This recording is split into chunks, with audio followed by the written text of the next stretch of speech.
हरता दुख हरता वार्ता विघ्नाची दुर्वी पूर्वी प्रेम कृपा जयाची सर्वांगी सुंदर उदिशेंदुराची कंठी झळके माळ मुक्ता फळाची जय देव जय देव जय देव जय देव जय मंगल मूर्ती हो श्री मंगल मूर्ती दर्शन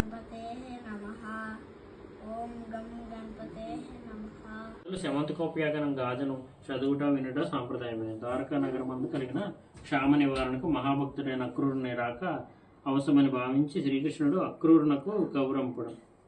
పరమభక్తుడైన అక్రూరుడు ద్వారకా నగరంకు వచ్చుటచే అందరికీ శమంతకమణి వృత్తాంతం తెలిసి శ్రీకృష్ణునిపై వచ్చిన అపనిందలు తొలగిపోయినవి. మంగళం మహత్. सर्वत्र